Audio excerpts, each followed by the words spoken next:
자, 저희 수업 시작하도록 하겠습니다. 이번 시간에는 그 서킷 베리어블 1챕터 1에 대한 내용이고요. 뭐 인트로덕션이다 보니 그렇게 큰 부담 없이 여러분이 보실 수가 있습니다. 섹션은 모두 6개의 섹션으로 이루어져 있습니다. 일렉트리컬 엔지니어링이 뭔지, 그 다음에 단위에 대한 인터내셔널 스탠다드가 무엇이 있는지, 그리고 서킷 어널리시스가 무엇인지, 저희가 어떻게 보면은 이제 신세시스, 그러니까 디자인, 서킷 디자인, 뭐 이런 거가 궁극적인 목적이에요. 목표예요. 여러분들이 그 필드에서 활동하거나 필요로 하는 역량이 서킷 디자인이에요. 근데 디자인을 하기 위해서는 일단 기본적인 문제 해결을 하기 위한 문제를 먼저 좀 풀어봐야 되겠죠. 그래서 먼저 하는 것이 이제 서킷 어널리시스에 대한 내용이라고 보시면 될 것 같아요. 그 다음에 섹션 4에서 볼테이지하고 커런트, 이 서킷 베리어블이니까 서킷에서 계속해서 변하는 것이 무엇이냐 하면은 이제 볼테이지하고 커런트 값은 변합니다. 반면에 이제 여러분이 뭐 V 이퀄 IR 뭐 이렇게 많이 외우고 있을 텐데 이 레지스터라고 하는 것은 상대적으로 약간 컨스탄트한 값이죠.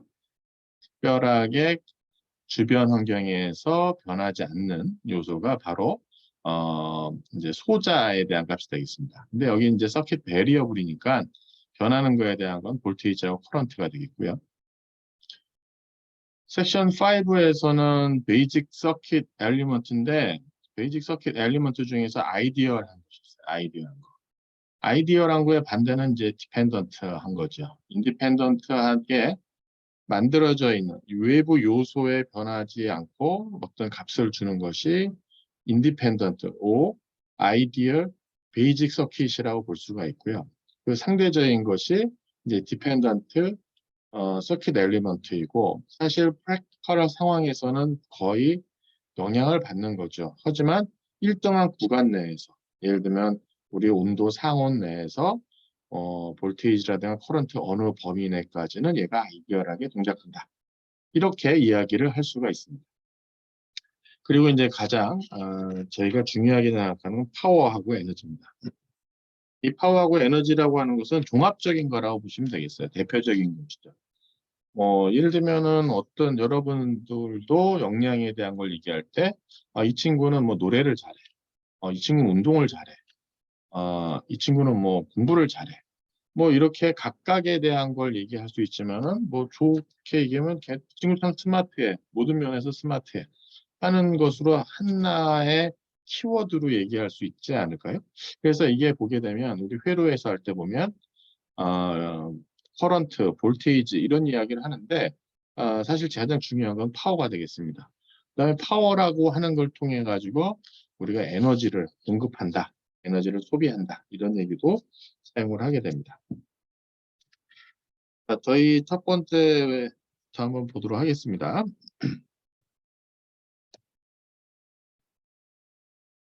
넘어가질 않네요.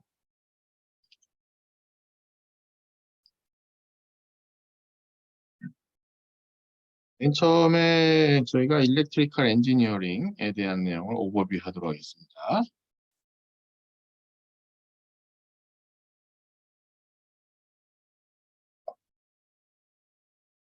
어, 이 일렉트리컬 엔지니어링, EE라고 우리가 보통 외국에서 많이 표현을 많이 하는데, 이 EE에 해당하는 것이 뭐 거의 우리 전자정보공과대학 모든 학과라고 보시면 되겠습니다. 이 EE로 표현하는 것이 정말 많습니다. 그냥 우리 과로 하면, 우리 학교로 하면은 뭐 전자, 전통, 전파, 전기, 그 다음에 뭐 저쪽 로봇, 그 다음에 전자재료, 뭐 이런 학과가 전부 다 실은 미국 대학에서는 전부 다 EE로 다 표현을 합니다. 그 내에서 이제 트랙이라든가 세부 전공으로 이렇게 나누게 되죠. 결국 여러분들이 배우는 것은 진짜 그 어떤 그 트랙에 해당하는 거를 배우고 있는 것이에요. 그래서 여러분들 학과 내에서 이 과목을 수강하는 학생들이 뭐 전자통신공학과도 있지만 다른 과도 있지만 자기네 학과에서 배우는 거를 다 하셔야 되고요. 그 다음에 4학년까지도 다 하셔야지만 조금 공부를 했구나라고 이렇게 하는 것입니다.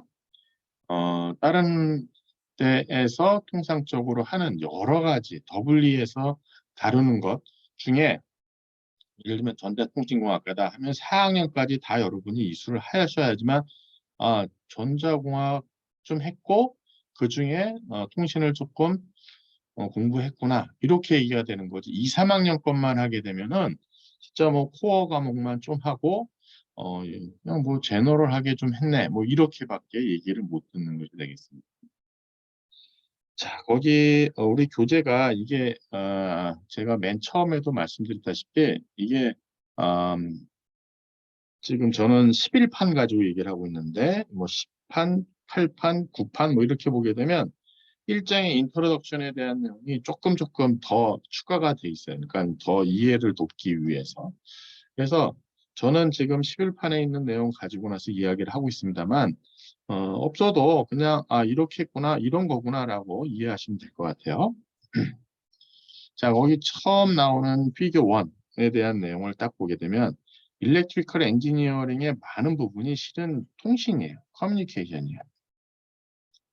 그래서 거기 보면은 커뮤니케이션에 대한 내용이 나오고 있습니다. 그리고 이제 거기 이제 나와 있는 거를 보게 되면 커뮤니케이션 파트, 그다음에 컴퓨터 시스템. 여기 컴퓨터 시스템은 우리 학과라면 컴퓨터 엔지니어링이기 때문에 저기 컴퓨터 전산 계산기 공학과 어, 컴퓨터 중심 대학에 보면 컴퓨터 사이언스가 있고 컴퓨터 엔지니어링 학과 있는데 컴퓨터 엔지니어링 쪽에 해당하는 시스템이에요. 그다음에 컨트롤. 이건 우리 학과에 이제 저기 로봇 학부가 되겠고요. 그다음에 파워 시스템. 전력에 대한 것을 우리는 전기, 전자로 나눠가지고 대개 보게 되면 강전이라고 보통 표현하는 볼테이지 높은 거, 전력에 대한 전송, 배송 이런 거에 대한 전기과에서 좀 많이 다루는 내용이고요.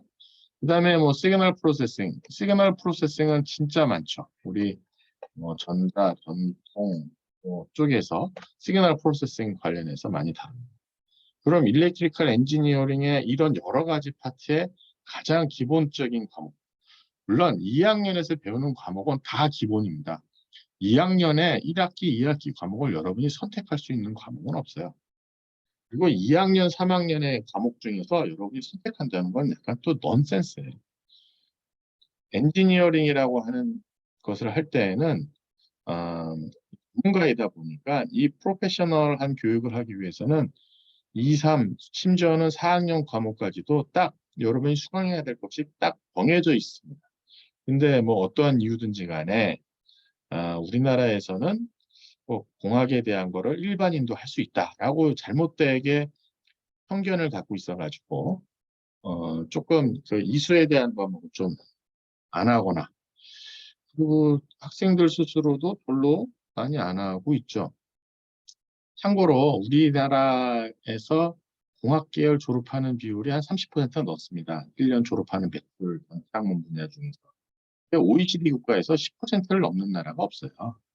그만큼 우리가 엔지니어링을 많이 배출을 하고 있는 거고요. 사실 조금 더 고급화되고 전문화되려고 하고 우리 엔지니어를 귀하게 생각하고 우리 엔지니어를 아주 자랑하려고 하면 조금 그 학생도 그렇고 가리키는 사람도 그렇고 조금 줄여야만 됩니다. 학생이나 인력이 줄어들고 있다고 많이 얘기하고 있는데 뭐 자연스럽게 저희 엔지니어링 하는 친구들이 이제 귀해질 수밖에 없는 그런 시대가 되고 있어요. 그러니까 여러분들이 이쪽 분야에 지금 2학년이니까 내가 전공이 맞는지 안 맞는지는 공부를 해보시고 판단을 하세요. 한 3학년, 4학년까지 해보고 나서도 안 맞다. 그러면 그때 그만큼까지 한 노력을 가지고 다른 거를 하는 것이 편하지. 2학년 때 조금 해보면 이게 아닌데.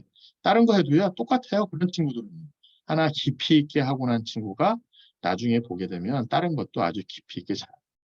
예를 들면은 그 학생들 중에 진짜 게임에 빠져가지고 게임은 기가 막히게 하는데 공부를 등한시하는 친구가 좀 있었어요. 근데 결과적으로 그 친구가 나 게임 끊고 공부해야 되겠다. 바로 샀던 배에 올라가는 걸 제가 본 사례가 있어요.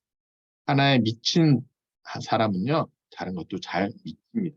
그래서 이 전자통신공학이 자기하고 맞는지 안 맞는지는 4학년까지 해보고 나서 맞구나 안 맞구나라고 판단해 보시기 바랍니다. 그래서 거기 일렉트리컬 엔지니어링의 전체적인 소개하는 이런 여러 파트 중에서 거기 나와 있는 걸 보시게 되면 어, 그 커뮤니케이션 시스템에 대한 모바일 네트워크에 대한 그림이 있습니다. 사실 제 전공은 이 모바일 통신망입니다. 그래서 뭐 통통신망이라든가 그다음에 IP, 올 IP 에 대한 것이고요. 그다음 우리 학교 비마가 1층에 보면 시스코 랩이 있어요. 시스코 랩도 제가 조금 우리 학교에서 그 갖고 올 때 많이 기여를 했습니다. 사실 5G, 6G 이런 네트워크의 트렌드가 크게 있는 것이 전부 다 이 통신에서 주도를 하고 있고요. 그러다 보니까 일렉트리컬 엔지니어링의 과거의 포션 중에서 심지어 80% 정도가 커뮤니케이션이었어요. 근데 지금 80%까지는 아니고 많이 줄었죠. 하지만 가장 근간에 대한 우리나라 통신망의 인프라에 대한 어떤 기술이라든가 이런 거는 전부 다 통신이라고 보시면 맞겠습니다. 거기 그림에 보게 되면 전화망서부터 기지고요 쭉 그림이 있습니다. 피겨 1에 보시게 되면요. 제가 간단하게 보게 되면 여기 메인 익스체인지라고 해서 메인 이 교환기가 있어요. 이 메인 익스체인지는 유무선 관계없이 있는 거고요. 로컬 익스체인지라고 그 밑에 이렇게 있는 것이 우리 이제 국설 교환기의 가장 끝단입니다. 전화국에 우리 집에 있는 전화기가 물려 있는 위에 우리 전화가 이렇게 물려 있는 형태죠. 그 다음에 모바일 익스체인지가 옆에 또 있죠. 모바일 익스체인지는 그 이동통신망에 여러분이 그냥 모바일 전화 교환국이라고 보시면 되겠습니다. 통신사업자로 따지게 되면 요거는 지금은 유무선 통신사업자가 다 동일한데 예를 들면 여기 KT 전화국인데 과거 SK 사실 이게 의미가 없어졌어요. 지금은 SKT 브로드밴드라고 하는 데가 여기서 통신 서비스를 하고 있고요. 과거에는 KTF라고 있었는데 KTF라고 하는 데가 KT로 이제 통합이 돼가지고 구분이 없어졌습니다.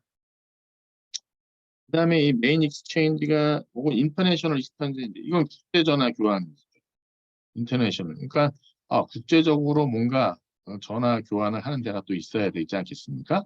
그래서 메인 익스체인지하고 다른 나라의 메인 익스체인지하고 연결되어 있는 것을 보실 수가 있습니다. 그 다음에 요거에 대한 기술이 중간에 파이버 옵틱이라는 쪽으로 이렇게 또 이제 파이버 옵틱이 이렇게 또 있죠. 파이버 옵틱이라고 하는 기술이 있고 이쪽에 보면은 셀 타워 기지국입니다. 셀 타워 그다음에 여기에 셀폰이라는 것이 선으로 이렇게 연결되는 이런 식의 네트워크가 또 연결되어 있는 것을 보실 수가 있고요. 그 다음에 저 위쪽에는 이제 커뮤니케이션 세틀라이트 우리가 6G에 대한 내용을 할 때 보면 여기 이제 세틀라이트에 대한 내용도 또 나옵니다. 세틀라이트. 그래서 이렇게 네트워크가 전체적으로 그려지는 형상에서 이것이 어떻게 보면 based on electrical engineering 라고 볼 수 있는 거예요. based on electrical engineering 라고 이제 얘기를 할 수가 있습니다. 그 외에 보게 되면 컴퓨터 시스템에 대한 것도 인포메이션이라는 다루고 있는 그런 시스템에 대한 내용이 쭉 나오고 컨트롤 시스템 프로세스를 레귤레이트하게 일렉트리컬 시그널링을 사용한다는 그런 내용도 나와요. 그 다음에 여기는 이제 요즘은 쓰지 않는 용어입니다. 얘는 과거에는 이제 메카트로닉이라는 말을 썼어요. 메카트로닉. 이게 미케닉하고 일렉트로닉의 합성어예요. 미케닉하고 일렉트로닉이 합성하다 보니까 미케닉이라는 단어하고 일렉트론에 대한 내용을 가지고 나서 다루는 그런 내용이고요. 학문 분야에 대해서 어떻게 보면 융합이라고 하는 것이 나타난 라고 보시면 되겠고, 이거 나온 거는 꽤 됐습니다. 한 30년, 40년, 30년? 뭐 이 정도 된 융합 분야고, 우리는 이게 이제 로봇 학부에서 좀 다루고 있어. 로봇라는 이름으로 해서 다루고 있습니다.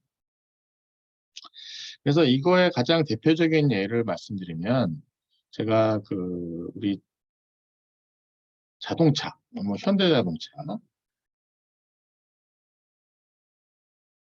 제가 수업하는 것 중에 교양 과목에서 뭐가 있냐면 공학기술과 사회라는 과목이 있어요.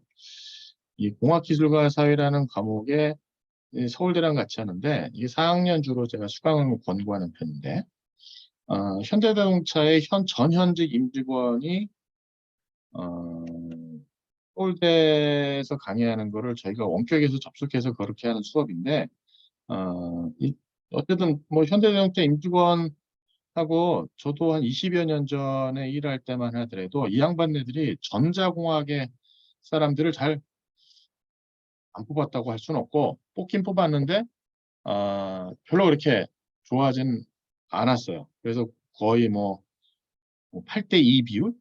그래서 전자과는 한 2 정도? 그 다음에 기계 계열은 뭐 8? 뭐 이런 식으로 뽑았는데 지금은 그렇지 않습니다. 지금 한 3대7? 그러니까 기계 쪽이 뭐 3 정도, 그 다음에 전자 계열이 7. 그리고 심지어는 더 이상 될 거고요. 좀, 그거에 대한 변화를 볼 수 있는 게 뭐냐면, 우리가 그 자동차 하는 모터 쇼가 있고요. 그 다음에 우리 컨슈머 쇼가 있어요. 일렉트리컬하게 하는, 라스베가스에서 하는. 근데 그런 쇼를 보게 되면, 과거에는 이게 완전히 달라져 있었어요. 근데 지금은 우리 하는 쇼에 이 자동차들이 와서 전시를 하고 있습니다. 그래서 우스갯소리일지 모르겠으나 전자제품 파는데 옆에서 자동차도 파는 그런 시대를 이제 여러분이 이제 보게 될 겁니다. 그래서 이 융합에 대한 내용을 또 저렇게 우리가 볼 수가 있고, 그 다음에 시그널 프로세싱 하는 거, 시그널 프로세싱에 대한 대표적으로 여기 MRI라는 것이 나왔습니다. MRI라고 하는 시스템이 대단한 것 같아요. 그러니까 사람의 몸을 하나하나 전기적인 신호를 보내가지고 그것도 이제 전자파를 쏴서 사람의 내부를 보는 거죠. 그러니까 MRI라고 하는 기술 자체가 만들어지면서 우리나라의 역사 고증에 대한 거, 뭐 전 세계적으로 뭐 그런 것도 이제 가능해진 거고. 그러니까 이것저것 많이 해볼 수 있는 근간이 된 것이죠. 그래서 MRI에 대한 스캔한 결과가 거기 보면 이거 1-2에 보시게 되면 무릎을 스캔해서 나온 영상 처리 화면을 보실 수가 있습니다. 이런 것들이 전체가 일렉트리컬 엔지니어링이고요.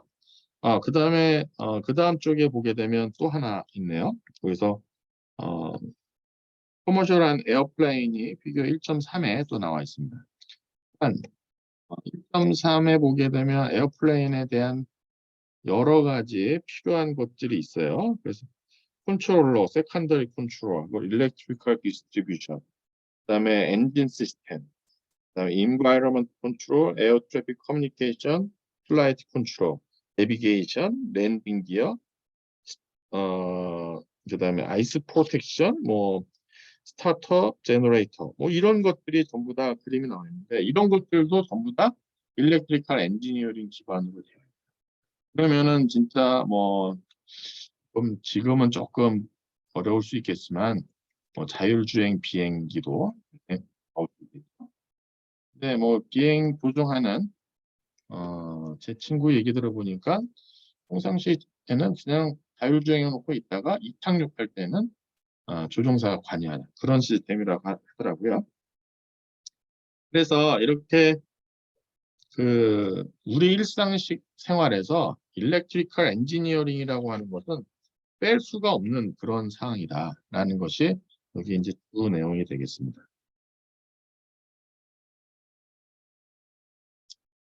그 다음에 나오는 것이 이제 서킷 시오리가 되겠습니다. 너무 천천히 하는 것 같은데 뭐 1주니까 천천히 제가 하도록 하겠습니다. 서킷 시오리에서 보게 되면 이게 우리가 서킷 일렉트리컬 서킷이라는 모델을 만들어야죠. 일렉트리컬 서킷. 일렉트리컬 서킷.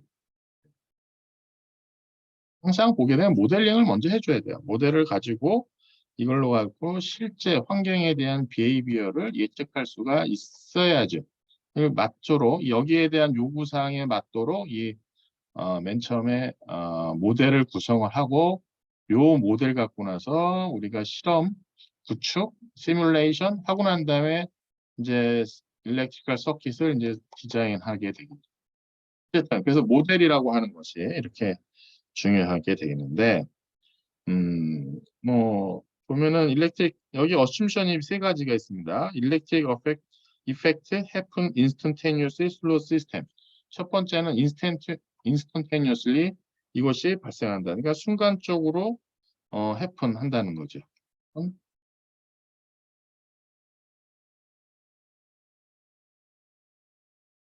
아이고 한다는 거죠. 그 다음에 두 번째는 뭐냐면은 net charge이라는 것은 always 제로다. 그러니까 이게 차지하고 하는 거, 어딘가에 뭔가 차지하고 있는 거. 그러니까 물론 뭐 배터리는 좀 예외적입니다만 넷 차지니까 이게 전체 총량에 대한 것, 넷 차지에 대한 것은 always 제로에 대한 얘기가 나왔습니다. 어딘가가 만약에 저장이 됐다고 하면 저장된 것만큼 어딘가가 공급이 됐다는 얘기예요.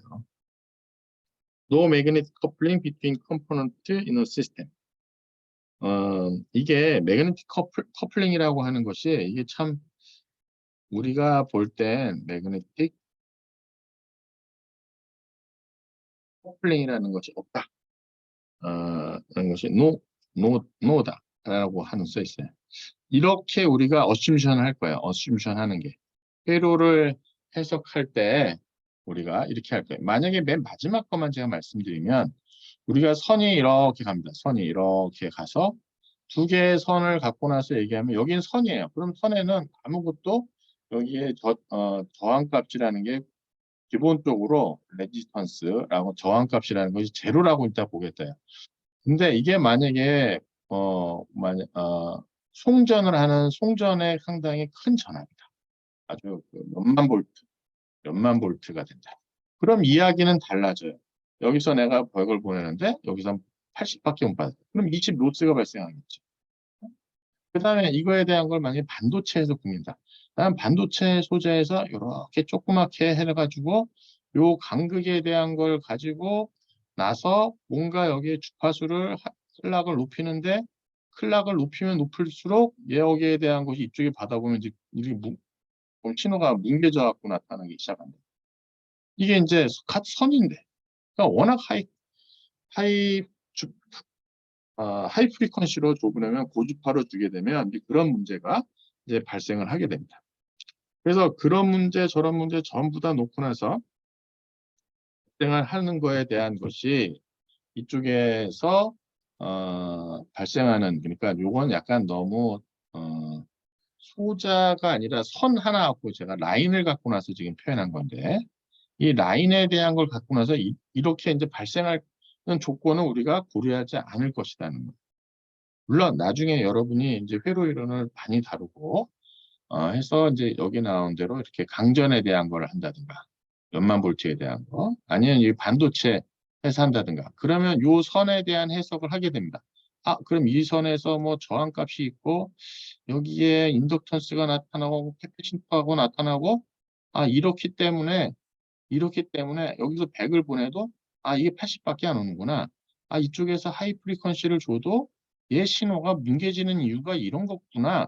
라는 거를 이제 해석을 하시게 됩니다. 근데 그거를 하기 전까지 2학년 우리가 과정에서 다루는 모든 실험에 대한 것은 딱 이 세 가지에 대한 걸 어쓰션하겠다는 거예요. 인스턴테니어슬리 우리가 해펀하고요. 넷 차지는 제로이고요. 매그네틱 커플링은 없다. 근데 이제 매그네틱 커플링에 대한 걸 여러분이 4학년 혹은 3학년만 가도 저거에 대한 해석을 여러분이 이제 하실 수 있어야 돼요. 그러면 저런 요인에 대한 건 다 빼고 우리 서킷 시오리 하는 우리 쪽에서는 우리 회로 이론에서는 저런 거에 대한 거는 우리는 고민하지 않겠다. 그냥 야 선이야. 그럼 이 선은 그냥 진짜 선입니다. 이 선입니다. 그냥. 근데 저런 것이 있을 수 있다. 라는 것을 알고 계시길 바라겠고요. 자, 그거에 대한 설명이 거기에 나와 있고요. 그걸 설명하기 위해서 이제 프리퀀시에 대한 거를 잠시 소개를 하고 있습니다. 어, 이 프리퀀시라고 하는 걸 할 때 우리는 DC, 다이렉트 커런트하고 AC, 얼터너티브 커런트에 대한 얘기를 합니다. DC는 우리가 5V를 주면은 5V에 대한 것이 이렇게 하고요. AC에서 5V의 주파수 60Hz. 이게 되면 이제 이렇게 오실레이션을 하죠. 그래서 더 5V라고 하는 것을 쓸 때 0을 중심으로 해서 플러스 5, 마이너스 5. 그 다음에 이건 1초에 몇 번 흔들려서 되느냐. 이거에 대한 1초에 이제 60번 얘가 오실레이션 했다 해서 68. 이런 얘기를 합니다. DC 전원을 줘야 될 때하고 AC 전원을 줘야 될 때가 있어요.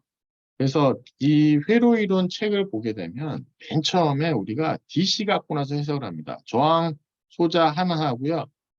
전류하고요. 볼테이지만 가지고 이 저항 하나만 갖고 나서 얘기를 해요. 그게 이제 DC에 대한 해석으로 뭐 오hm 법칙이니 뭐 키르호프 커런트 법칙이니 키르호프 볼테이지 법칙이니 뭐 이런 걸 가지고나 쭉 해석을 합니다. 그리고 난 다음에 여기에 이제 AC 값이 되면 사실 AC 값에 이렇게 흔들리게 되면은 사실 저항은 큰 변화는 없어요. 저항 변화 없는데 이 인덕턴스하고 캐패시턴스라는 걸 갖고 나오는데 인덕턴스하고 캐패시턴스가 순간적으로 제가 뭔가 에너지를 저장을 해요. 순간적으로. 그래서 볼테이지 커런트가 위상이 바뀌어요. 위상차가 있어요. 위상차. 페이지가 플러스 마이너스 90도에 대한 위성차를 갖고 나서 변화를 나타납니다. 그러면서 뭔가 여러 가지 이제 좀 변화가 있어요. 근데 그런 변화에 대한 거를 할 때도 보게 되면 여기 오음의 법칙하고 키르호프 커런트 법칙이 그대로 성립합니다. 여기 보면 이제 뭐 X 임피던스라고 해서 XL, XC라고 이걸 표현하고 그다음에 이거에 대한 걸 Z라고 해서 이렇게 Z라고 표현해 가지고 왜 것을 쓰고 그다음에 R 플러스 JX라고 해서 이 J라고 하는 것이 이제 위상차를 표현을 하게 됩니다. 위상차를 하는 것을 표현을 하는 걸 가지고 쓰게 됩니다. 그게 이제 서킷 티오리에서 이제 저희가 다루게 되는 그런 내용이 되겠습니다. 서킷 티오리에서 다뤄야 되는 것이 어떤 것인지 소개를 했고요. 그 다음에 나오는 것이 프로블럼 솔빙입니다. 역시 아직 여기까지 1.1 섹션 하고 있고요. 프로블럼 솔빙에 대한 내용. 자, 이 프로블럼 솔빙이 이게 꼭 여기만 해당되는 내용은 아니에요. 제가 시스코 CCNA도 제가 여러분 교육을 하고 있는데 CCNA에 보면 맨 마지막에 보면 네트워크 트러블 슈팅이 나와요. 트러블 슈팅도 실은 이 절차 똑같아요. 그러니까 이 프로블럼 솔빙이 꼭 회로에 대한 것만 아니다. 이 트러블 슈팅하는 과정은 거의 모든 거에 해당한다고 보시면 되겠고요. 네트워크도 그렇고요. 사실 무슨 뭐 일상생활에서 발생하는 문제도 이거랑 똑같다고 보시면 될 것 같고요. 그리고 개인적인 문제도 뭔가 해결할 때 내 문제의 프로블럼 솔빙도 똑같지 않나 이렇게 생각을 하고 저는 개인적으로 무슨 생각을 하냐면 이 공학에서 저희 가장 중요하게 생각하는 것이 이제 디자인입니다. 디자인. 뭔가 만드는 디자인. 디자인을 하다 보면 반드시 트러블 슈팅을 안 할 수가 없어요. 결국 저는 무슨 생각을 하냐면 인생 자체가 프로블럼 솔빙이다. 그러니까 여러분들이 지금 광운대학교에 들어와서 전체 인생을 살아가면서 여러분들 인생에 뭔가 새로운 설계를 하거나 내가 목표를 하지 못한 곳에 와가지고 지금 현재 나는 위기야 라고 생각하시는 분들 그런 분들도 전부 다 여기서 프로블럼 솔빙을 하는 과정이라고 보시면 될 것 같아요. 그래서 여기에 뭐 6개의 단계가 나와 있습니다. 한번 제가 그 단계에 대한 거를 한번 여기 써보도록 하겠습니다. 첫 번째 단계는 그 아이덴티파이 하는 겁니다. 어떤 문제가 있는지 아이덴티피케이션을 합니다. 그럼 무엇이 주어졌고 무엇이 발견된 사항이 아이덴티피케이션을 먼저 해야 되고요. 그다음에 여기 보면 비주얼 모델로 이게 스케치를 합니다. 어떤 모델 어떻게 요거를 이제 어떻게 만들지? 어떻게 우리가 해석을 해야 되는 거지? 해석의 문제를 하기 위해서 모델링을 합니다. 그러니까 이게 우리가 보통 모델링이라고 그러죠, 모델링. 그 다음에 여기서 several solution에 대한 것을 합니다. think of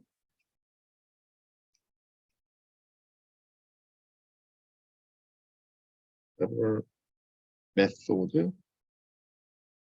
method를 이제 이거를 이제 어떤 방법으로 이걸 해석을 할까 하는 method라고 그 다음에 여기서 한 가지를 이제 choose 한 가지를 선택하는 게 아니라 뭐 단계별로 선택을 해야죠. 첫 번째 게 안 되면 두 번째 거, 두 번째 거 안 되면 세 번째 거.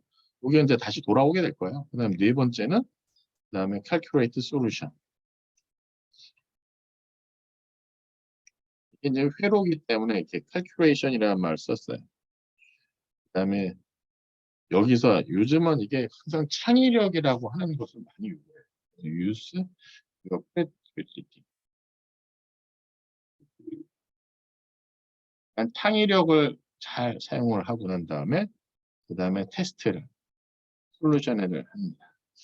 자, 어떤 문제, 특히 이제 회로에 대한 걸 하는데 여기서 보게 되면 실질적으로 우리가 회로에 대한 얘기를 보게 되면 이제 어떤 회로가 있어요. 제가 이 회로에 대한 것이 있는데 이 회로에 대한 것을 우리가 이해하는 방법은 제가 보기에는 세 가지가 있어요. 우리 지금 이론적으로 매스를 이용해가지고 하는 방법이 있고요. 요즘은 워낙 컴퓨터가 잘 돼 있으니까 컴퓨터 시뮬레이션을 하는 방법이 있습니다. 우리 회로 같은 경우는 피스파이스를 많이 쓰죠.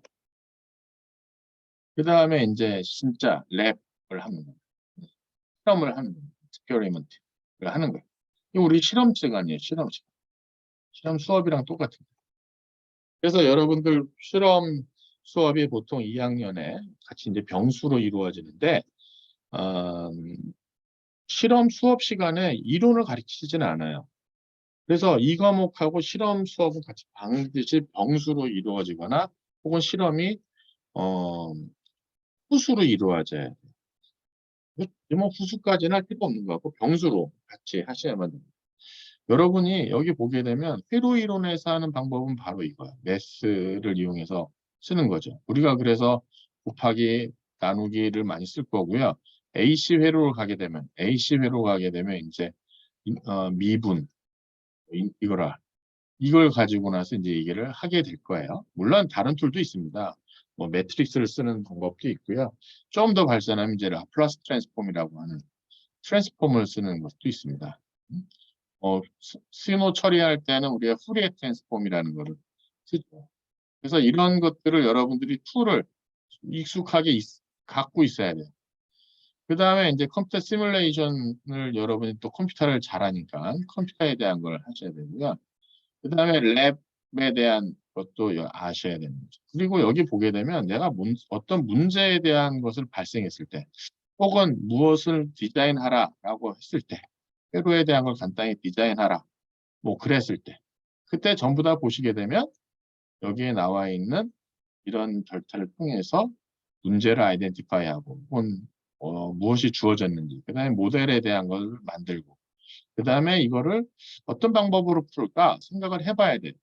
컴퓨터 시뮬레이션을 할지 아니면 수학을 풀지 수학을 하는데 어떤 거를 간단하게 풀지 그 다음에 내가 거의 솔루션을 캘큘레이션하고 여기 보면 use creative라고 하는 내용이 있는데 제가 좀 이렇게 말씀드릴게요. 우리가 이제 이 디자인에 대한 교육을 많이 하면서 이런 얘기를 많이 합니다. 창의적인 교육, 창의력 향상. 창의력이 과연 향상이 될까? 근본적인 문제긴 한데 우리가 학생들을 교육을 하면서 창의력 교육을 하라, 창의 설계를 많이 해라 라고 하는데 사실 이게 보게 되면 그 많은 데이터를 갖고 있는 사람이 유리할 수 있어요. 많은 데이터를 갖고 있는 사람, 빅데이터를 갖고 있는 사람이 뭔가를 솔루션을 잘 제시를 해요. 그러니까 여러분 시험 보는 것도 마찬가지예요. 회로에 대한 것뿐만 아니라 다른 과목도 보게 되면 많이 문제를 풀어본 사람이 잘해요. 특히 이 회로 이론은 더욱더 약간 그럴 수가 있는데 일부 친구 같은 경우는 굳이 조금만 풀어도 잘하는 경우 있어요. 아주 그 핵심에 대한 접근을 하는 거죠. 뭐가 맞다 틀리다에 대한 문제가 아니라 그렇게도 할 수 있다는 얘기를 제가 말씀드립니다. 그래서 이 창의력이라고 하는 것 자체가 근본적으로 뭐 우리가 선천적으로 타고날 수도 있지만 선천적으로 여러분들이 선천적으로 타고나지 않는다면 후천적으로 많은 내가 데이터를 갖고 있으면 좋을 거다 하는 생각을 드는 거고요. 제가 이 교과목에 4학년하고 2학년이 수강했을 때 4학년하고 2학년을 제가 학점을 달리해서 주는 이유는 4학년은 데이터가 너무 많죠. 2학년, 3학년 이미 겪었고 그다음에 2학년은 지금 프레시하잖아요. 1학년 교양만 배우고 왔거나 군대 갔다 왔거나 열심히 하려고 하는데 5학년들이 그냥 재수강하거나 5학년들이 갖고 있는 백그라운드 때문에 뛰면은 순수한 2학년의 그 본질에 대한 것이 좀 훼손될 수 있잖아요. 물론 일부 학생들 같은 경우는 이게 불합리하다라고 생각할 수가 있어요. 똑같은 교과목에서 내가 어떻게 들었든지 간에 난 똑같이 봐야 된다고 저한테 한번 그거에 대한 컴플레인을 해주시면 제가 또 같이 또 얘기를 해보도록 하겠습니다. 근데 저는 기본적으로 교과과정에 대한 정상적으로 수강한 학생들에 대한 것을 더 중요하게 생각하고요. 그런 맥락으로 저는 약간 그런 생각도 해요. 이 학교, 이 커리큘럼 끝날 때는 전부 다 충분히 능력을 쌓았는데 학점을 좀 달리해 주는 것도 좀 문제는 있다.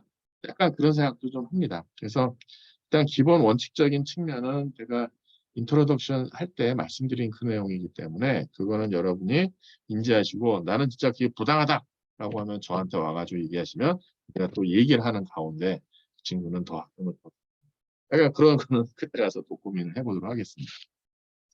자, 창의력이라고 하는 것 자체가 저는 약간 후천적으로 여러분들이 그거에 관심을 갖고 많이 하고 있는다면 그거의 크리에이티비티는 발전할 수 있다. 크리에이티비티는 창의력에 대한 거는 전 약간 후천적인 노력이 많이 필요하다. 우리 학교 학생들은 후천적인 노력을 많이 좀 필요로 한다. 그래서 제가 그 다음에 이제 테스트에 대한 것을 이렇게 할 수가 있죠. 그리고 이 창의력 향상에 대한 거 이럴 때 이게 이제 이렇게 보시면 돼요. 내가 회로가 있어요. 원래 이제 회로가 있어요. 가장 바람직한 거는 회로를 실험을 해가지고 여기서 실험에서 얻는 게 제일 중요해요. 여기서 실험 그냥 얻는 게 가장 중요해요. 이 내용. 이게 이게 이제 우리가 보통 회로 해석을 하는 거죠. 그럼 여기에 어느 전류는 어떻고 볼테이지는 어떻고 이런 걸 해야 돼요. 근데 이게 조금 이제 어렵거나 실제 환경에 적용하기 어렵거나 비용이 많이 들거나 그럼 이거에 대한 거를 한번 검증을 해야 될 것 같아요. 그럼 모델을 써요, 모델을. 여기서 이제 회로 모델을 잡고 이거에 대한 수학을 빌려서 써가지고 해를 구합니다. 수학의 솔루션을 구해요. 그 다음에 이거에 대한 회로 해석을 해줘야 돼요. 여러분들이 이게 막 수학에 대한 거 어렵거나 막 하는데 사실 이 수학은 우리 회로 이론에서 쓰는 수학은 진짜 간단한 수학이고요. 여러분들이 약간 현재 조금 익숙하지 않았던 여기 미적분에 대한 거 1학년에서 배웠고 지금 2학년 공학수학에서 또 배웁니다. 그다음에 트랜스폼에 대한 거 이런 툴들이 손에 익으면요. 이게 더 편해요.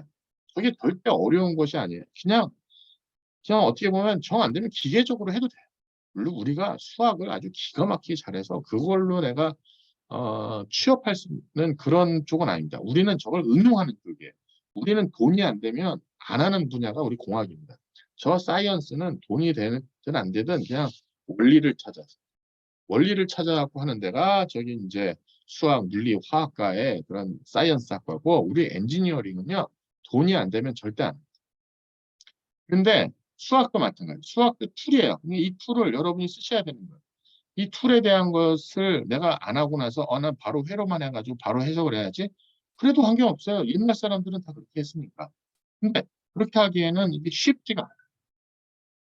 그리고 그렇게 하기 위해서는 여러분들이 정말 많은 실험을 수행을 하셔야만 될 겁니다. 그랬을 때 이게 이렇게 되는 거구나 라고 이해를 하실 수가 있을 수 있어요.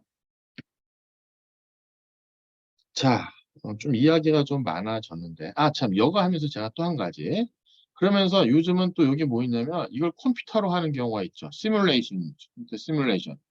컴퓨터 쓰고 요거의 해를가 컴퓨터가 구해주는 거죠. 이 수학이라는 거를 내가 손으로 푸는 게 아니라 요건 약간 핸드메이드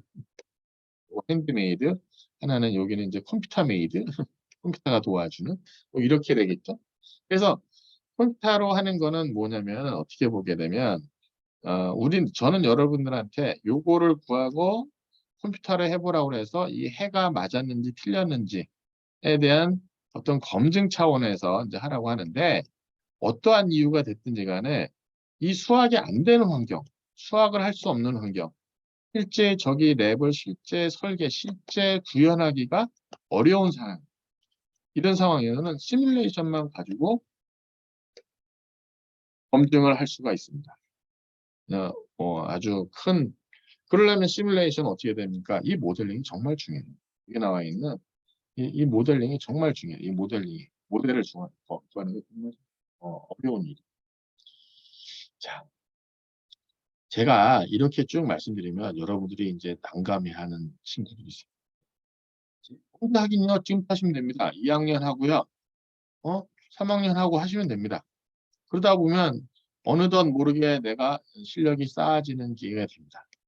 제가 이제 학생들에게 가르쳐 보면 맨 처음에는 어떻게 하지? 뭐 하지? 하지만 하나하나씩 하면 되겠고요. 제가 그거에 대한 거를 이제 도와주는 역할을 하는 거죠. 1.1절 좀 내용이 좀 많았습니다. 그 다음에 1.2절 보게 되면 유닛에 대한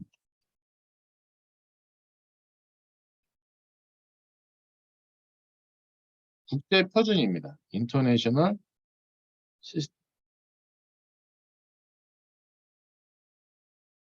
시스템이라고 하는 것이 정말 중요해요. 단위라는 것이. 우스갯소리로 제가 얘기를 하면 자, 예, 영수, 정의. 결혼을 합니다. 결혼식을 하는데 누가 보면 영수, 정희예요. 정회가 아니에요. 정희. 자, 이게 이 친구가 신랑인 것 같고요. 이 친구가 신부인 것 같아요. 딱 보면. 그렇지 않습니까? 정희, 영수. 우리가 통상적으로 이야기하는 그런 이름들이니까. 그러니까 이게 실제로 여러분들은 어떻게 생각할지 모르겠지만 제가 어렸을 때는 대통령은 박정희 대통령이었고요. 어, 유경수 여사님. 제 나이 또래 사람들은 이게 유경수 여사님이란 말이 그냥 여사님이 그냥 딱 입에 자연히 따라붙어요. 그냥 박정희 대통령하고 유경수 여사가 결혼을 해서 이제 했는데 이 보게 되면 이 이름이 이렇게 였다가 만약 이걸 양을 했었으면 큰일 나는 거죠. 여기에 보면 이제 유경수 양, 박정희 군 이렇게 되는 거죠.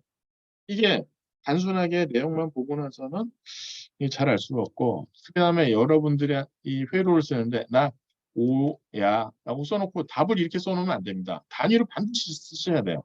이게 볼트인지 커런트인지 그다음에 이것도 밀리볼트인지 미리암페어인지 뭐 와트인지 와트인지 미리와트인지 아니면 킬로와트인지 뭐 킬로볼트인지 킬로볼트 킬로암페어 킬로와트 뭐 이런 거에 대한 단위를 여러분들이 반드시 써주셔야 돼요. 그래서 이 단위를 쓰는 방법에 대한 것이 거기 나와 있습니다. SI 유닛으로 디파인하는 퀀터티 양에 대한 거는 거기 length, mass, time, electrical current, thermodynamic temperature, amount of substance, luminous identity 빛의 양에 대한 가지고 전부 다 나와 있고요. 여기 테이블 1.1에 보게 되면 여기 단위가 나와 있습니다. 미터, 킬로그램, 세컨드, 세컨드는 S로만 씁니다. 암페어는 A, 그다음에 유리비는 K, 그다음에 몰, 그다음에 캔델라는 CD 이런 식으로 쓰고요. 여기 보게 되면 이게 소문자, 대문자도 여러분 지켜주셔야 됩니다. 그다음에 우리가 또 많이 또 우리 또 쓰는 것 중에 보게 되면 테이블 1.2에 보게 되면 그게 있죠. 프리퀀시에 대한 거, 대한 것이고요. 뉴턴, 뉴턴. 근데 이거에 대한 관계가 앞에 나와 있는 거에 관계가 있어요. 그러니까 S분의 1. S분의 1은 게 세컨드 원이에요. 그러니까 타임분의 원이라는 거예요. 타임분의 1에 대한 거고 뉴턴에 대한 거는 킬로그램 메타 퍼 세컨드. 킬로그램 메타 퍼 세컨드. 이렇게에 대한 에너지 줄, 에너지 줄은 뉴턴 M. M이라는 것이 이제 미터였었죠. 미터. 이건 미터이고, 이건 뉴턴은 위에 포스고요. 파워에 대한 거, 파워에 대한 건 줄 퍼 세컨드. 1초에 얼마만큼의 에너지를 할 수 있느냐에 대한 얘기를 하고 있습니다. 그다음에 뭐 쿨롱, 볼트, 옴에 대한 것을 보게 되면 그 해석을 할 수가 있어요. 이 중에 보게 되면 일렉트리컬 차지에 대한 거, 일렉트리컬 차지에 대한 거 갖고 나서 뒤에 또 이게 좀 풀어납니다. 그리고 이거에 대한 단위가 있지만은 단위와 함께 또 뭘 해야 되냐면 파워 오브 10, 그러니까 10의 몇 승이냐를 갖고 나서 얘기를 많이 합니다. 그래서 우리가 보통 10의 3승, 10의 6승, 10의 9승, 10의 12승, 요즘은 10의 12승까지 나왔네요. 그래서 보면은 여기는 키로, 메가, 여기는 기가. 이걸 마이너스로 하면은 마이너스 3승에 대한 건 밀리, 마이크로. 단위가 이렇게 앞에 있습니다. 나노.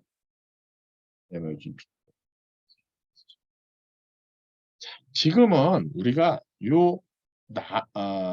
나노 시대입니다. 요즘 나노 시대. 근데 과거에는 마이크로 시대였어요. 우리가 마이크로 컴퓨터라는 말 써요. 마이크로 컴퓨터. 아니면 뭐 그냥 마이크로 컴퓨터. 마이크로 컴퓨터라는 게 10의 마이너스 3승입니다. 10의 마이너스 3승. 이 클락 하나에 여러분이 이제 그 디지털을 배우게 될 텐데, 디지털 공학에 보게 되면 요 한 사이클이 한 머신 인스트럭터, 인스트럭터 머신 기계어에서 한 기계어가 수행하는 시간이 보통 요 한 타임이 10의 마이너스 3승인 거예요. 근데 지금은 나노 시대예요. 나노 컴퓨터. 그럼 나노라고 하면 뭐냐면 요거에 대한 요 간격이 지금은 10의 마이너스 6승으로 바뀐 거예요. 그럼 이게 얼마나 빠른 거냐면 1초에 과거에 10의 3승계의 명령을 수행하던 거를 지금 10의 6승계의 명령을 실행할 수 있는 거예요. 근데 제가 앞에서 무슨 얘기했냐면 반도체에 대한 간극을 막 줄이다 보면 요 간극 줄어든 것 때문에 요 간극에 그냥 선이 아니라 인덕터 캐파시턴스가 나타나서 얘가 이게 구부러진다고 그러셨잖아요. 저 깨끗한 파형 모양이. 그러다 보니까 반도체에 그거 집어넣어가지고 하이스피드를 넣어가지고 막 하려고 하는데 과거에는 10의 한 3승계 정도 수행할 수 있을 정도로 설계를 했던 것을 지금은 10의 6승계 시대로 한 나노 시대가 된 겁니다. 그러니까 상당히 컴퓨터에 대한 기술이며 이런 기술이 좋아진 거죠, 한마디로.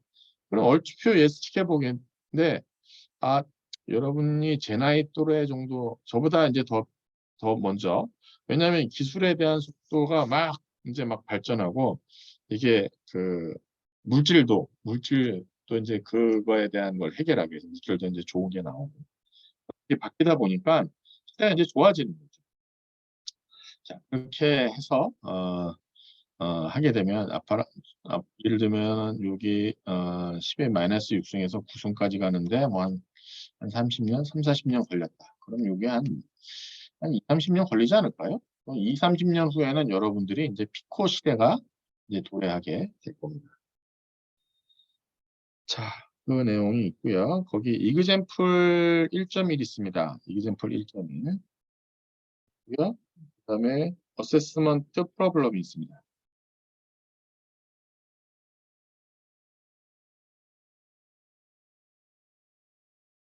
제가 요거는 뭐 풀지 않겠습니다. 여러분이 한번 풀어보시기 바라겠고요. 항상 여러분이 요 문제든 혹은 이 내용이든 할 때 제가 눈으로 푸시면 안 됩니다. 우리 이것이 회로 이론이 수학을 써가지고 하는 건데 수학 이렇게 딱 보면 인쇄되어 있는 거 보게 되면 그냥 눈에 다 들어오니까 괜찮네 이렇게 푸는 거네 라고 하면 실제 문제가 주어지면 절대 여러분이 못.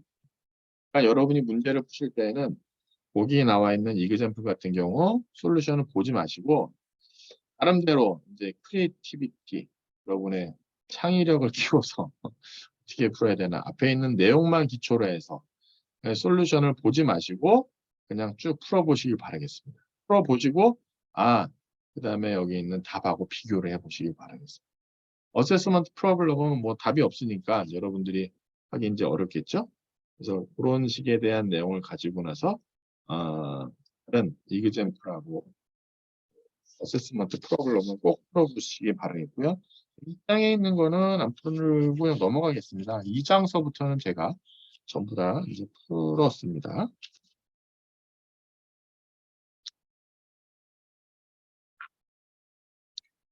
1.3절 서킷 어널리시스에 대한 것이 오버뷰가 나와 있어요. 1.3.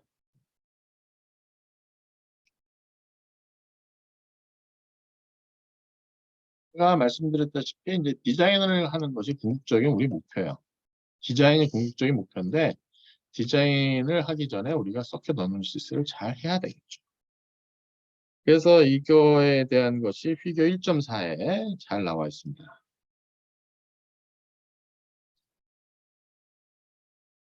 보게 되면 일단은 니즈를 이제 문제가 주어진 거죠. 뭘 해야 되는지를 이건 서킷 디자인입니다. 지금 서킷 어널리시스를 하는 게 디자인에 대한 내용을 하고 있네요. 여기 1.4는 디자인에 대한 내용입니다.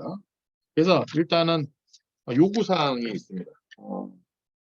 그래서 니즈를 다 들어보고 우리 고객이 원하는 것이 무엇이구나. 내가 돈 되는 것을 벌기 위해서 어떤 것을 해야 되구나 하고 난 다음에 디자인 스펙을 잡아요. 디자인 스펙. 내가 이 디자인 스펙에 대한 얘기를 좀 하면 이 디자인 스펙이 뭐냐면 결국은 이 디자인 스펙이 여러분이 물건을 살지 말지에 대한 사양이에요. 여러 물건 구매할 때 어떤 게 봅니까? 물건 뭐 기본적으로 이게 크기가 어떻게 되지? 무게는 어떻게 되지? 그다음에 몇 볼트의 동작하지? 몇 암페어 하지? 이거 우리나라에서 쓸 수 있는 거야? 미국에서 쓸 수 있는 거야? 뭐 100볼트, 220볼트 같이 적용되는 거야? 이런 것들을 먼저 보시잖아요. 그다음에 이걸 쓰는 때 내가 필요한 사양, 내가 구매하기 위해 필요한 거 있잖아요. 그걸 담는 거예요. 그걸 쓰는 게 디자인 스펙이에요. 그러니까 디자인 스펙을 여러분 학생들 보고 적으라고 하면 그냥 엉뚱땅뚱한 걸 써. 설계에 필요한 것들을 쫙 적는 게 아니라 이거를 내가 팔 때 혹은 구매할 때 그냥 우리가 보통 그거의 사양이 어떻게 돼? 그 사양을 쓰는 거예요. 근데 이 사양이라고 하는 거는 공개되는 사양이 있을 것 같고요. 내가 지금 설계에 필요한 내부적으로 필요한 또 사양이 있을 거야.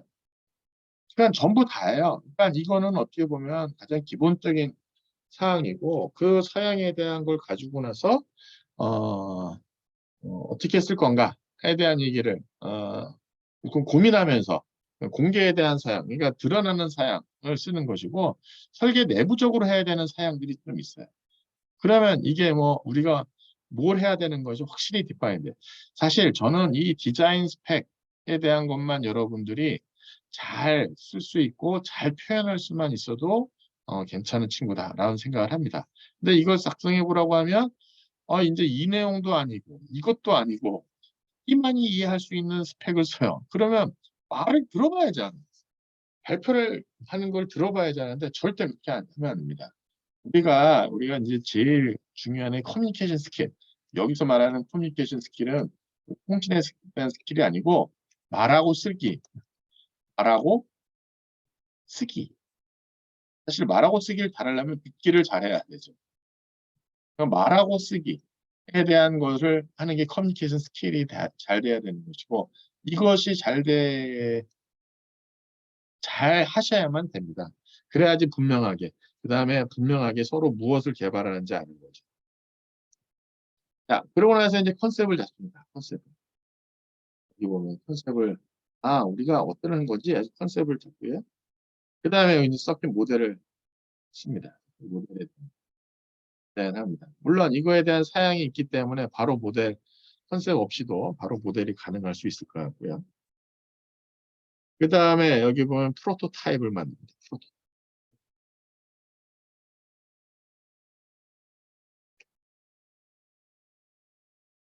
이게 진짜 피지컬한 거죠. 이건 눈에 보이는 피지컬.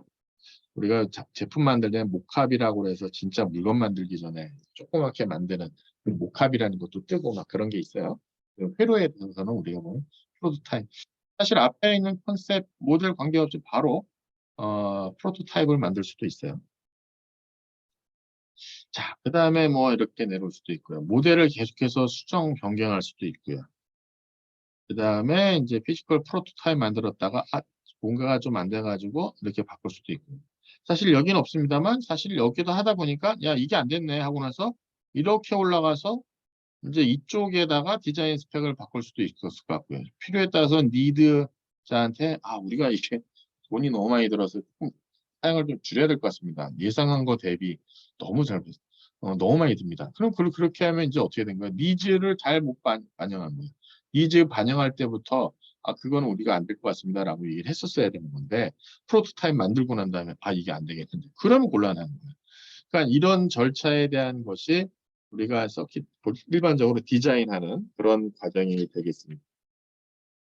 어, 여기서 보게 되면 서킷 어널리시스에 대한 걸 북한에서 이제 약간 조그만한 내용에 대한 서킷 어널리시스라기보다도 여기는 어떻게 보면은 전체적인 디자인에 대한 걸 했고요. 여기서 만약에 서킷 어널리시스에 대한 걸 한다면은 이 부분이 포커스가 되는 거죠. 여기 이 모델, 요 모델에 대해서 요거를 해석하는 데 있어갖고 여기 쓰이는 게 이제 서킷 어널리시스 기술이 여기 쓰이는 거죠. 앞에서도 제가 말씀드렸다시피 이거는 뭐 서킷 어널리시스 하는데 수학으로 여러분이 이제 우리가 회로 이론에서 해야 되고요. 그다음에 실험 수업하는 사람은 피스파이스 써가지고 시뮬레이션 해가지고 하는 것도 하는데 피스파이스 하는 것이 지금 수학을 검증하는 형태로 2학년 때는 주로 많이 해요. 여러분들 근데 이제 피스파이스가 익숙해지면 그것만 써도 되는데 사실 여러분이 아셔야 되는 게 피스파이스도 어떤 걸 근간으로 만들었냐 수학을 근간으로 만들었어요. 수학을 근간으로 만들었어요. 프로그래밍 하는데 이 과목 수강자 중에 지금 컴퓨터 사이언스 학과가 학생이 있는지 내가 잘 모르겠는데 컴퓨터 사이언스 하는 쪽이 이 프로그래밍이라고 하는 걸 이렇게 생각하셔야 돼요. 컴퓨터 사이언스는요, 진짜 많은 거에 대한 걸 알아야 돼요. 백그라운드가 진짜 많아야 돼요. 수학도 알아야 되고요. 역사도 알아야 되고요.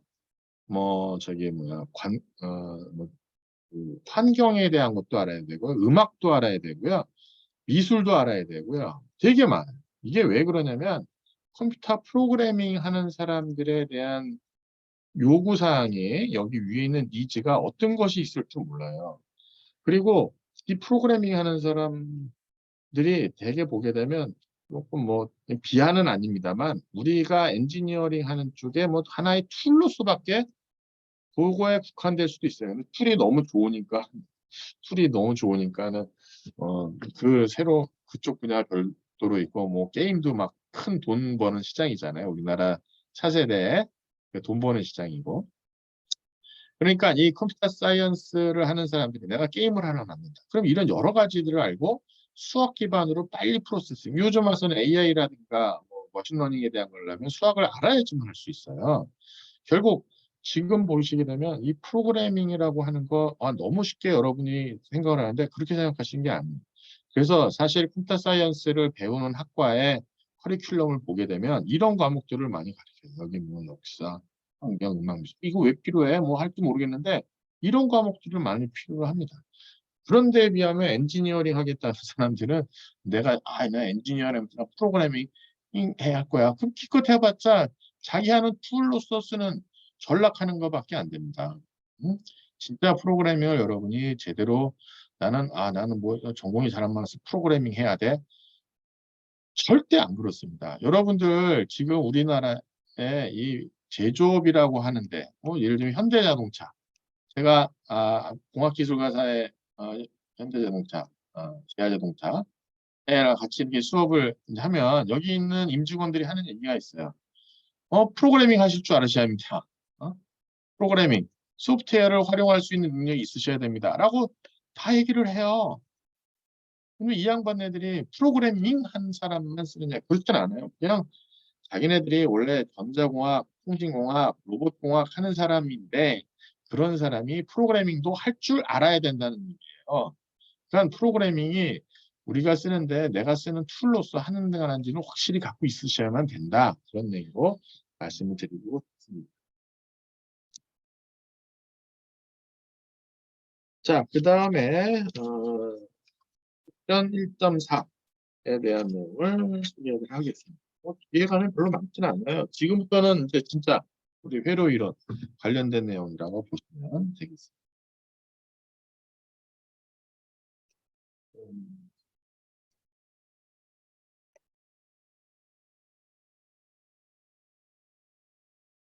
사실 제가 이제 회로 이론이라고 하는 학문하고 다른 학문하고 이렇게 비교를 해보면 어, 이렇게 봅니다. 상당히 마이크로스코픽, 매크로스코픽. 경제도 보게 되면 뭐 거시경제, 미세경제 뭐 이렇게 좀 나눠요. 막 프로하게 해석을 하는 것이 있고 매크로하게 그냥 거시적으로 해야 되는 것이 있는데 미크로스코픽하는 게 우리로 하면 이제 물리전자가 뭔가 전자기야 이런 거예요.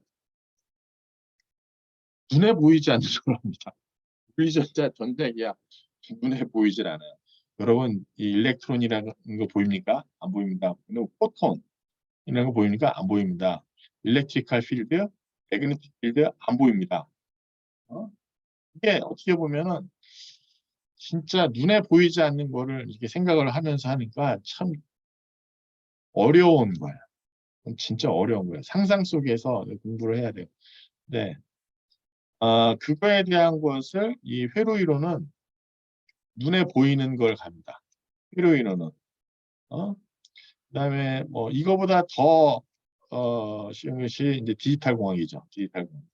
디지털 공학은 너무 심플해가지고 영하고1하고만 하니까 영하고1하고만 하니까 쉬운 것 같지만 여러분을 되게 헷갈리게 만드는 그런 그 누가 꼼꼼하게 따지느냐 여러분들 보게 되면 이게 제가 이렇게 꼭 하는 거 보면 뭐 제 아들도 쭉 지금은 이제 취업했는데 아, 초등학교 때부터 보면 뭐 자기는 내용을 다 안다는데 계산해서 틀려요.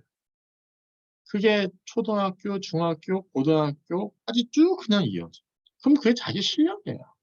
꼼꼼하지 못하는 거죠. 꼼꼼하지 못하는 거죠. 다 풀었어 하고 나서 뒤에 가서 대충 하다가 못 들리는 그런 실수를 합니다. 그러니까 얼마만큼 꼼꼼하게 하느냐가 상당히 중요해요.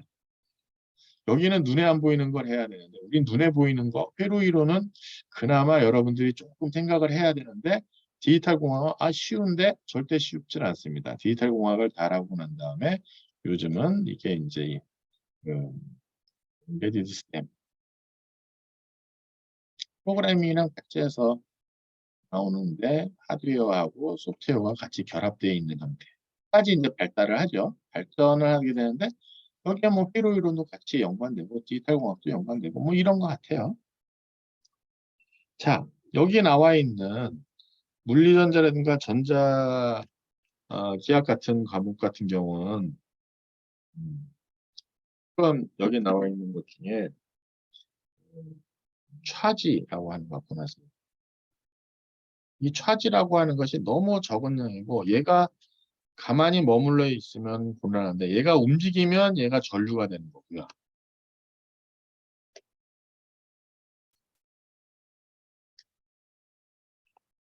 어? 자, 차지라고 하는 것이 이동할 때 이제 커런트에 대한 것이 나오고요. 그러면서 얘가 얼마만큼의 일을 하느냐, 얘가 얼마만큼의 일을 하느냐, 여기에 이것이 지나가면서 하는 워크에 대한 양이 바로 볼테이지가 됩니다. 이게 어떻게 보면은 이 마이크로스코픽한 해석이에요. 그래서 그거에 대한 노테이션이 보면 거기에 나와 있는 식 1.1과 같은 식이 만들어져요. 1.2의 식, 1.1, 1.2식이 만들어요. 전 1.2식 먼저 얘기한 건데 DQ/DT에 대한 거. 그 다음에 볼테이지에 대한 것은 여기 워크에 대한 DW, DQ, 차지가 하는 양에 대한 걸 얘기할 수 있어요. 그럼 여기에 두 개에 대한 거 합쳐져 가지고 P니콜 VI가 나오는데 결과적으로 이게 왜 이렇게 나오느냐 보면은 DQ, DT에 DW, DQ 이게 다 없어지니까 DW에 DT 그러니까 얼마만큼의 단위 시간만큼 하는 일 이 이게 파워야 이게 와트 그 다음에 얘는 볼테이지 단위가 볼테이지 얘는 여기에 전류의 암페어 이렇게 됩니다. 자, 근데 여기 보게 되면 이렇게 마이크로스코픽한 것까지를 이해를 여러분이 하시고 이해를 하시고 우리가 쓰는 거는 매크로하게 전류, 볼테이지, 파워만 가지고 얘기하시면 돼요. 그 밑에 대한 내용은 데피니션이 이렇게 되는구나 라고 보시고 나서 데피니션에 대한 것을 이해를 하시고 데피니션에 대한 거는 이렇게 돼 있지만 우리가 쓰는 거는 여기 범위구나 라고 보시면 되겠습니다. 그게 볼테이지하고 커런트에 대한 내용이고요. 그 다음에 섹션 1.5에 보면 아이디얼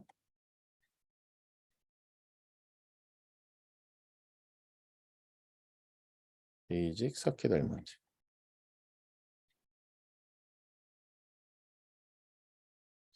자, 베이직한 것이고요. 아이디얼한 거예요. 그러니까 이게 진짜 프랙티컬하게 우리 상황에서는 조금 안 맞을 수가 있어요. 하지만 우리 프랙티컬하게 쓰는 것도 가능한 한 아이디얼하고 베이직하게 인디펜던트하고 컨스탄트한 그런 상황에서 저희가 소재에 대한 것을 얘기를 할 겁니다. 그래서 서킷 엘리먼트라고 하는 것의 애트리뷰트 세 가지를 소개하고 있습니다. 여기 보게 되면 터미널은 두 개다. 첫 번째 는 터미널이 연결하는 단자가 두 개로 되어 있다. 하나 들어가고 하나 나가고 뭐 이런 식의. 그 다음에 여기에 커런트하고 볼테이지로 우리가 디스크립션 할 것이다. 볼테이지하고 커런트로 갖고 매스매티컬하게 수학을 써가지고 표현을 하는 거예요. 그 다음에 엘리먼트는 서브 디바이드 할 수 없다. 캔나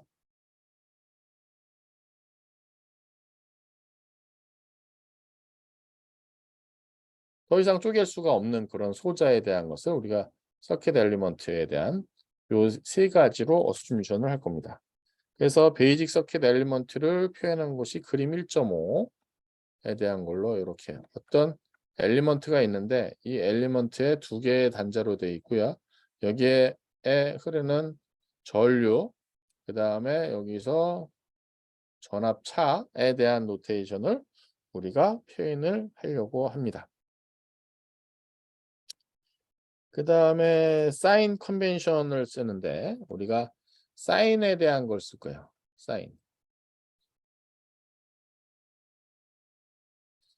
자, 전류에 대한 거를 이게 노테이션을 여러분이 잘 생각하셔야 돼요.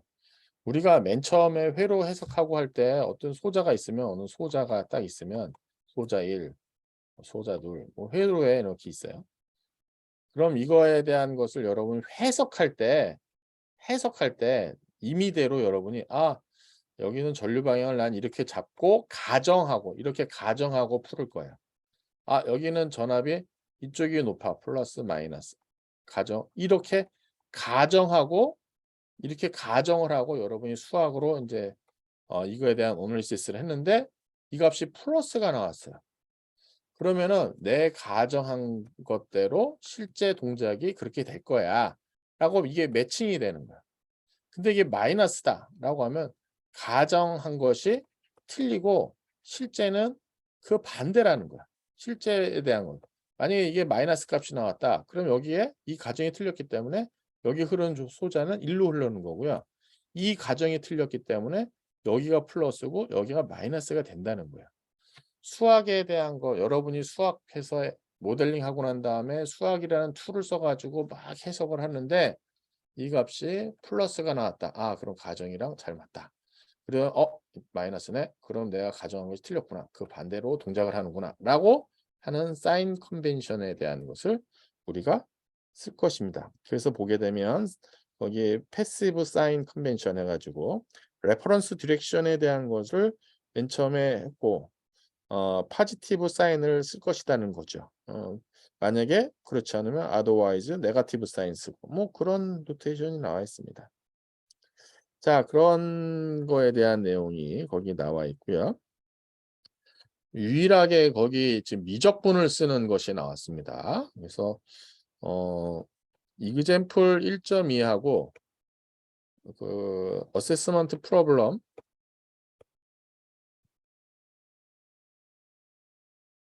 1.2하고 에 대한 거에서 여기 미적분이 드디어 나왔어요. 큰일 났다. 나 미적분 잘 못하는데 굳이 그렇게 어려운 것이 아니고요. 이 정도에 대한 거는 여러분들이 충분히 하실 수 있을 것 같아가지고 한번 요거에 대한 거를 찾아서 잘 모르시는 공부를 더 하시기 바라겠고요. 항상 제가 말씀드렸는데 이거에 대한 해를 구하고 난 다음에 이 해에 대한 서킷 어널리시스, 서킷에 대한 어떤 해석은 반드시 여러분이 하셔야 됩니다. 제가 여기 나와 있는 거 가지고 나서 말씀드리면 여기 보게 되면 해를 구했어요. QT라고 하는 거 자체가 보면은 OT 쿨렁이다 라고 했어요. 이 얘기는 여기서 끝나면 안 되고 여기 시간이 지날수록 5배만큼 쿨렁이 이제 변한다는 얘기를 하고 있는 거예요. 자, 그렇게 여기에 대한 것을 하고 그 다음에는 여기 구간이 있어요. 0에서 10. 이게 무한정 클 수는 없잖아요. 0에서 10이란 10세컨드에까지 해서 얘가 5A라는 양이 흐르는 것이다. 라는 것이 이제 딱 나오는 겁니다. 자, 그 다음에 1.3, 1.4 이게 어세스먼트 프로그램이 1.3, 1.4네요. 1.3, 1.4에 대한 내용도 여러분이 반드시 풀어보시기 바라겠습니다.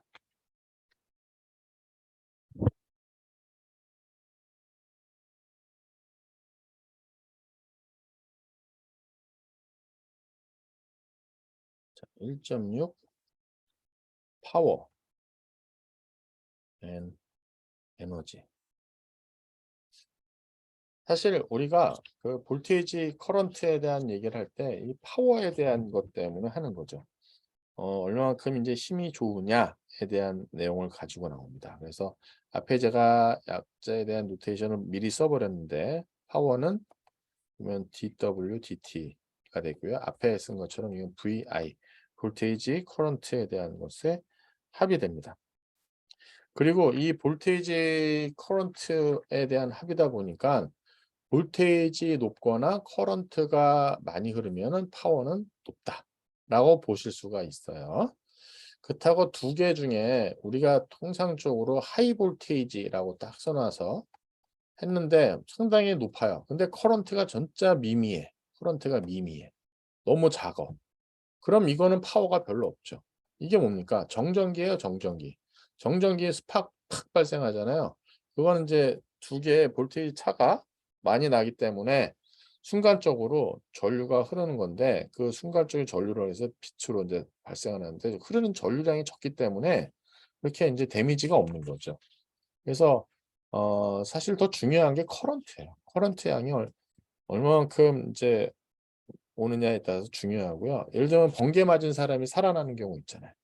번개가 상당히 큰 볼테이지인데도 불구하고 거기에 흐르는 전류가 내 심장을 통하지 않고 다른 데를 통하면 사는 거고, 그 전류가 내 심장을 쇼크를 주게 되면 이제 죽는 거고, 이제 그렇게 되는 겁니다.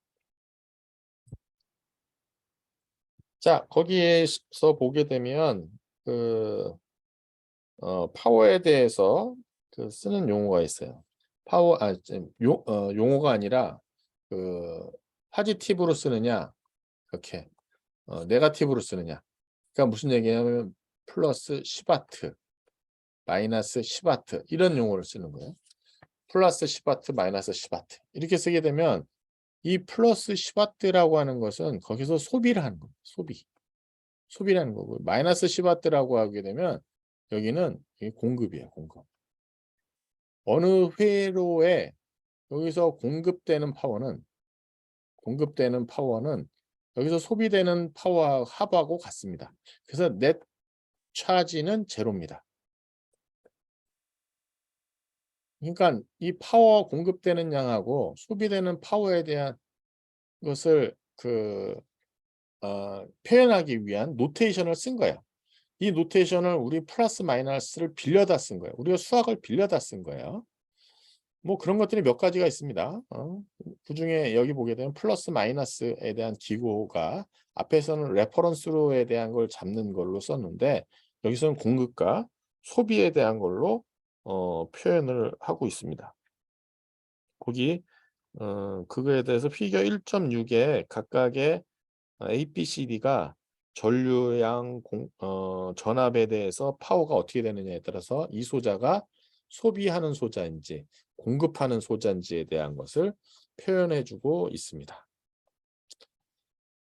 그게 이제 패시브 사인 컨벤션에 대한 내용이 되겠고요. 이그젠플 1.3은 아주 간단하게 그거를 설명해 주고 있습니다. 이그젠플 1.3은 거기 값이 40W에 대한 거를 가지고 나서 플러스 마이너스 전류 방향의 볼테이지에 대한 극성에 대한 위치에 따라 가지고 그 값이 무엇인지에 대한 것을 표현해 주고 있는 그런 내용이고요. 이그젠플 1.4는 P 파워, 그 다음에 줄이라고 하는 에너지, 우리가 에너지에 대한 거 로테이션을 보게 되면은 파워 W 쓰고요. 그 다음에 에너지, 그냥 에너지라고 쓰네요. 에너지에 대한 거, 토탈 에너지, 그리고 W라고 쓰는데 그냥 뭐 W라고 쓰네요. W라고 쓰고 줄이라고 쓰는데 줄에 대한 단위를 씁니다. 이건 와트를 쓰고. 그래서 요거에 대한 것이 표현해도 보면 이렇게 쓰는 거죠.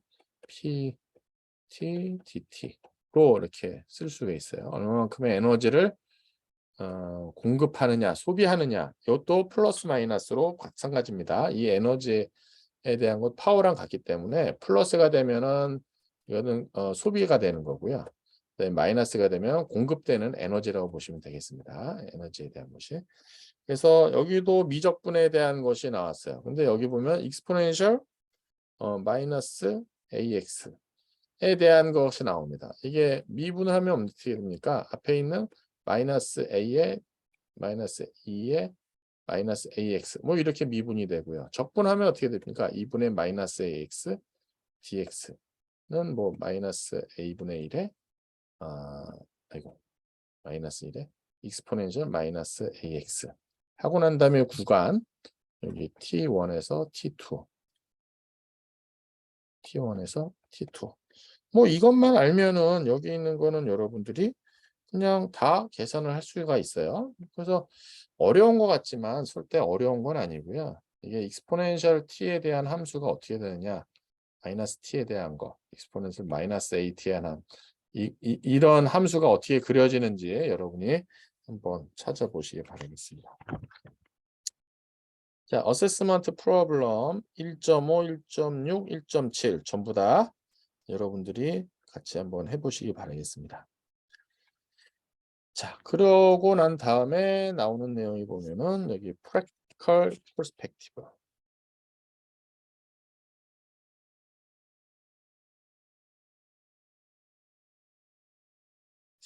자, 요 내용은 제가 특별하게 이렇게 다루진 않습니다. 그러니까 앞 뒤에서도 설명을 안 했던 것 같아요, 제 생각에. 요거에 대한 것이 앞에 있는 내용을 가지고 나서 실제 상황을 설명을 하는 그런 내용이에요. 근데 여기 나와 있는 것은 파워 갖고 나서 공급되는 소자하고 소비되는 소자에 대한 합에 대한 것을 어떻게 계산하는지에 대한 내용을 다루고 있는 거예요. 소자별로 보게 되면 컴포넌트 A가 120V에 전류가 마이너스 10A. 그럼 얘는 1200W짜리 전원이 되는 거죠. 거의 공급원이 되는 것이고. 그래서 그렇게 쭉 계산해 가지고 나오는 내용을 하는 것이고요. 전체적으로 보게 되면 이 썸 자체가 0이라는 것을 여러분이 한번 또 확인해 보시기 바라겠습니다. 그 다음에 나오는 내용은 이제 서머리입니다.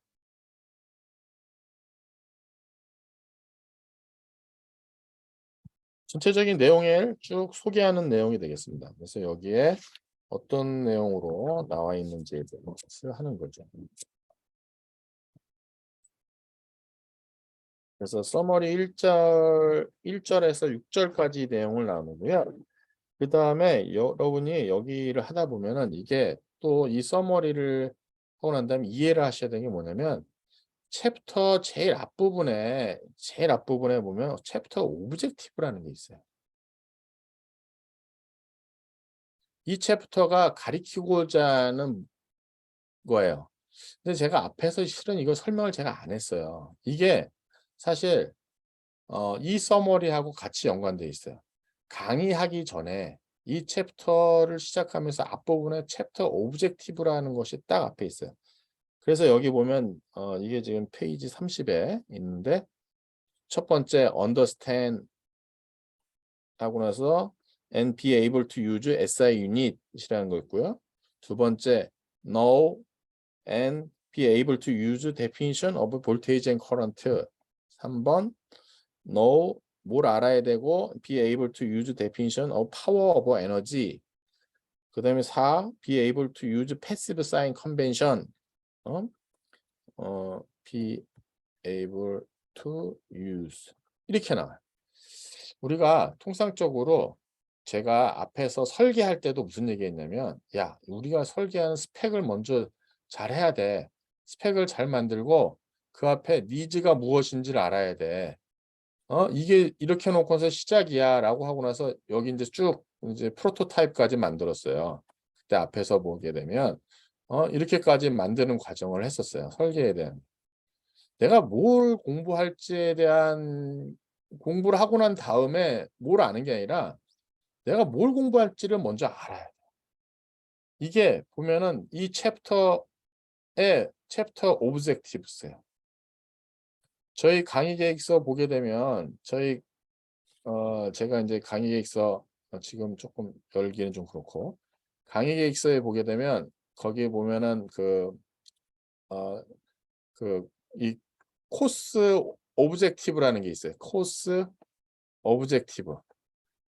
이 코스 오브젝티브가 뭐냐면은 이 강의를 하기 위해서 여러분이 이 강의를 수강할 때 이 강의를 끝나고 나면 이런 능력이 있을 것입니다라고 해서 코스 오브젝티브 해가지고 거기 해놓은 게 있어요. 그것도 보게 되면은 이 코스를 끝내게 되면 여러분이 이런 능력이 있을 것입니다라고 나서 내가 그걸 가르칠 겁니다라고 해서 써놓은 거예요. 강의 계획서에. 마찬가지로 이 챕터 오브젝티브라고 하는 것도 여러분이 책을 딱 보게 되면 여러분이 이제 잘 익숙하지 않은 공학교육 인증제도, 공학교육 인증제도라는 것 때문에 이런 것들이 많이 바뀌게 된 거예요. 그전에는 그냥 가르쳤었어요. 이런 거 없었어요. 옛날 책을 보게 되면 이런 챕터 오브젝티브스라는 게 없었고요. 코스 오브젝티브라는 게 없었어요. 그냥 강의 1주차 뭐 하고 2주차, 3주차, 4주차 끝. 챕터도 섹션 1, 2, 3, 4에서 뭐 있고 끝 이랬었는데 이게 이제 언제부턴가 교육이 좀 많이 체계화가 된 거죠. 그래서 강의 계획서에는 코스 오브젝티브스라는 게 있고요. 그 다음에 이제 챕터마다 챕터 오브젝티브스라는 걸 학교는 씁니다. 저랑 같이 실험하는 2학년 실험책에도 보게 되면 그 실험책 앞부분에 보면은 챕터 이 실험을 통해서 해야 될 능력이 무엇인지 제가 앞에 기술해 놨어요.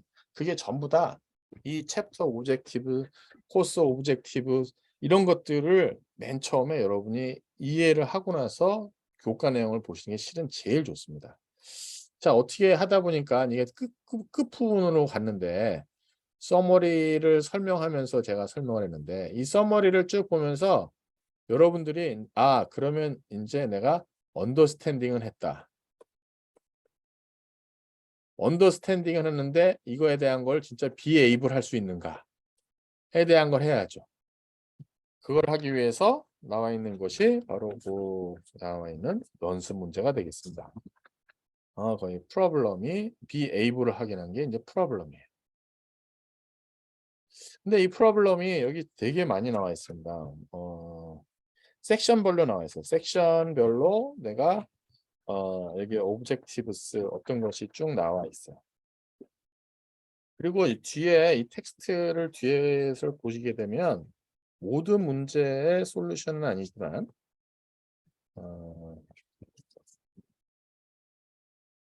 책 뒤에 가면은 이거에 대한 앤서가 있어요. 셀렉티드 프로블럼에 대한 것이 있어요. 제가 지금 11판 책을 보고 있는데 여기 보면은 챕터 1에 1.1, 1.6, 1.12, 1.19, 1.24, 1.34에 대한 답이 나와 있어요. 과정은 없지만. 그 다음에 여러분이 어디 인터넷 뒤져보면은 이게 또 해답지가 있습니다. 솔루션지가 있을 거예요. 그걸 보아도 됩니다. 거기 보면은 뭐 풀이 과정도 있고 뭐 그렇게 있는데 어떻게든지 간에 이 프로블럼을 좀 많이 해서 내가 비에이블을 할 수 있어야 돼요. 그래서 결국은 능력을 키우는 거야.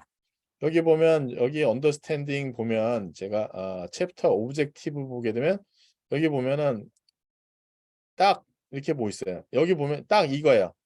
언더스탠드 해야 된다. 알아야 된다. be able to. 뭐를 할 수 있어야 된다. 이거예요.